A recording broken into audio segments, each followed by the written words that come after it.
We can create track mattes using different shapes, brushes or wherever you like. I want to prove it, so please open Adobe Photoshop.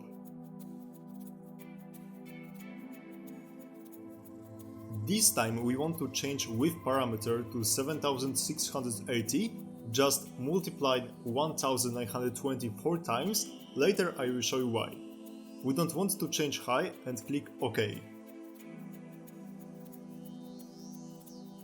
Select Shape tool, this time Custom Shape tool, and choose random shape, for example right arrow. If you don't have many shapes here, just look at the description.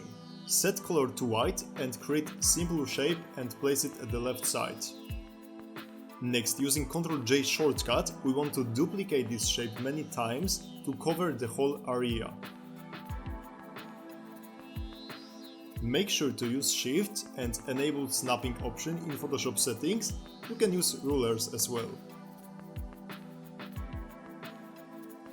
OK, now select all these shapes from layer panel using Shift, right click and choose Merge Shapes.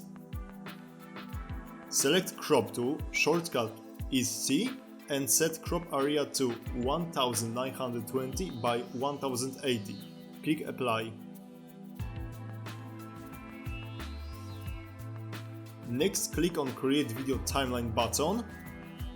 Extend Options, create new vector mask position keyframe on the first frame, then using Move tool, place first arrow here.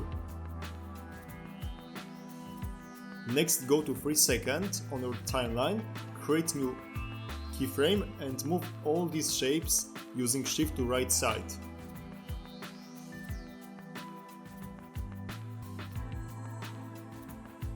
We can play also with opacity. Just create new keyframe where we want to end our animation, create another one, feather, and change opacity from 100 to 0. Now we can render this animation using Render Video option.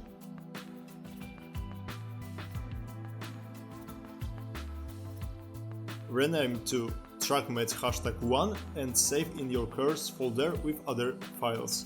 Click OK. Now we have very simple animation which we can use many times as track matte. Thanks for watching, see you soon!